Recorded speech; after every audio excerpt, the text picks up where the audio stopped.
Hey guys, Jay here. So very quick update on the character, the Autosparker. In this video, I'm not going to show any footage of me playing any content. It is pretty much the same. The character is stronger, but it feels the same. So I just upgraded my mana to 8.2k instead of 7.4, so almost a thousand, around 800 mana improvement from changing the body armor from a 4-slot Morio Invictus into the same Morio Invictus, instead have 5 sockets. So it just gives me a lot of extra mana, which means my character is tankier, it has more damage, overall just everything improved. And the main thing that I want to go through in this video is actually this over here. So I want to create a format that basically is a template. So if people want to follow the build and create it, it can be easier to track basically. So this is the passive skill tree. You'll see I have the whole skill tree over here. You can see the pathing. This is for like the end game version. It's not the newbie friendly version or anything.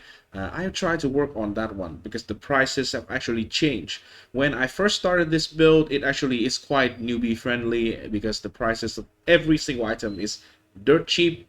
Right now, it actually got so much more expensive, so I will need to look more into it to get like a realistic version of the build that can function in a low budget.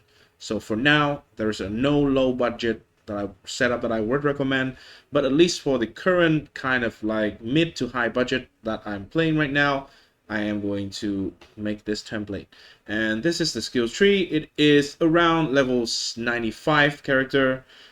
We do have the pathing over here. We do have this 1, 2, 3, 4 point. It is very small, but you know, this area for the chain is going to be for the clear setup only, which is set 1 weapon. I put the Earthbound in set 1 and a rare staff in set 2 for bossing. I am taking 1, 2, 3, 4 here for the shock magnitude. So this is the skill tree. For the ascendancy, you can see we are mercenary, generally legionnaire. This is mandatory. This node is stat stacking, very mandatory. And right now I am going for this route, right? Optional, but everything here is optional. You can literally take anything and it works. You can do this. You can take the reduced mana cost, or you can go this way. You can take the level of the gems as well. I want to go for the defensive route, so I have a little bit less damage, but my character is tankier, basically. Next, this is the core unique items. So this is mandatory uniques. Alpha's Howl. Ignore the power charge. It is not, you know, it doesn't have any beneficial, you know, effect for the build.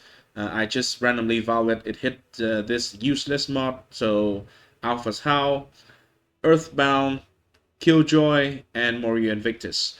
So Earthbound is the most core item, and then second is Killjoy because it triggers the spark, and then Killjoy make the trigger spark happen twice. So we have 2 spark on killing a shocked enemy. And Alpha's How allow us to actually get a bunch of cast on shock and other reservations set up into the build, so it functions better. It is more quality. It has more quality of life, so it's just overall that more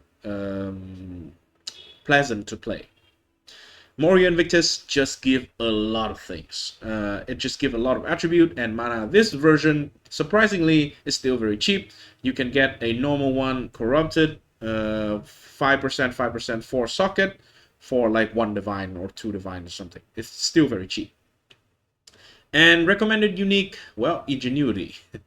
This is the best in slot belt for basically every build in the game right now. So it is what it is.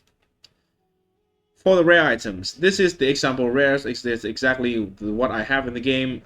This is the boots amulet. For boots, we want some more movement speed. For amulet, we want some spirit. And for the staff, for the offhand weapon swap, we want the sigil of power staff. So it just gives a additional layer of multiplier forcing a target.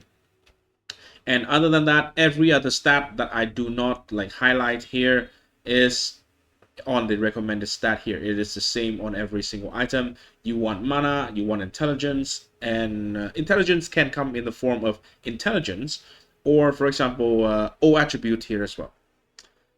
Resistances to cap your resistance, obviously. Movement speed on boots. Spell level can be very nice on amulet, on staff as well. And sigil power. Obviously, you need sigil power for as much single target as possible. Next one is the jewels. So I have unique jewels. Right now, the final or the current version that I'm having only have 2 unique jewels, and they are very powerful. The first one is Against the Darkness. This is the one that I currently have. Intelligence, percentage, and maximum lightning resistances. Very, very good. But the best one that we can have, which is going to change the passive skill tree a little bit as well, but eventually we will get to this one. It is 4% intelligence for notable and 1% increased mana for small passive. This is currently priced at 66 divine. Right now I cannot afford it. It is pretty much like the whole cost that I've spent on the build put together. This basically double the cost almost. So this is a very big upgrade. But with this single purchase and a little bit of changing on the passive skill tree, I do think that I can have like more than 10k, maybe even close to 11k mana. So it just pushed the build to the next level. And this is going to be my next goal to farm toward. Next one is going to be Megalomaniac. And literally you can have any notable that is within the area of the Against the Darkness, which we put on the top of the skill tree. So any notable in there is going to give you 4% intelligence and 1% maximum lightning resistance, or 1%, no, actually not 1% mana, but it can give you, you know, intelligence still. And it can be any other nodes on the skill tree that can benefit the build. For example, it can give like spell damage, it can give like a lightning damage, it can give a shock magnitude, it can give element magnitude, it can give elemental damage, mana, whatever. There's a lot of notable on the skill tree that you can potentially have in Megalomaniac. And then you can have weird combo like one lightning node and one cold node, for example. Normally it doesn't work together, but because of the Against the Darkness, the cold node might give intelligence, which still is beneficial. So you can potentially find those kind of nodes on the Megalomaniac. It is not mandatory at all, the Megalomaniac, but it is nice to have if you can find one. Red jewels. You want to get mana on kill. 2% mana on kill is very, very highly recommended, and I would recommend you to have right now with the current setup.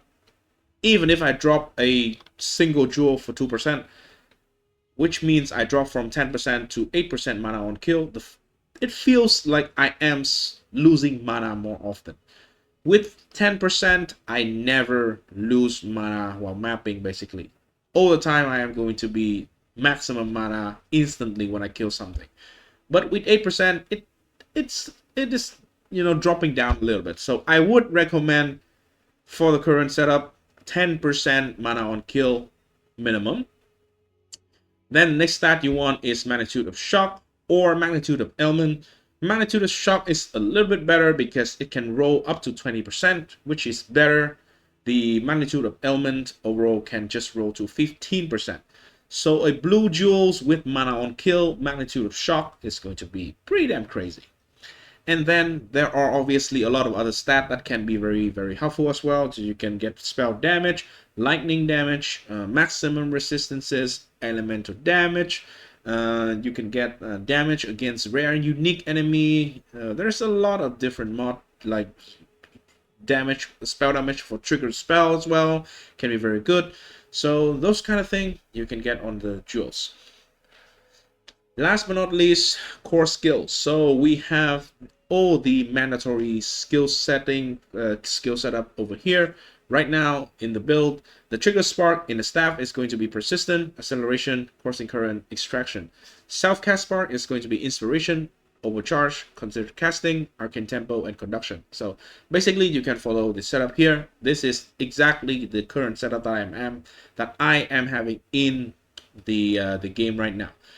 The blink set 1 and cast on shock set 2 here just mean the blink is enabled only for weapon set 1, which is a clear speed setup, and then the cast on shock set 2 here is only available for the weapon set 2, where I put the sigil power staff and try to get as much single target damage as possible. That is going to be the lightning conduit cast on shock over here for single target. I am changing around these gems quite a lot in the whole lifetime of this character, but you know, right now I am landing on this one, so hey, here's the setup. So that is everything. Thanks everyone for watching. I hope you enjoy, and if you enjoy this format more than the traditional like POB show or, you know, Maxroll or Mobilytic, I personally think it might be easier to actually follow, but hey, I could be very, very wrong. I could just spend like sometimes doing something that is completely useless. So let me know in the comment section, please, so I know if later I should do this kind of thing or not. And yeah, thanks for watching, guys. Again, obviously I will still leave the link to the POB or the Maxroll in the description as well. So if you prefer that, you can still have that. So thanks, and I'll see you in the next one. Peace.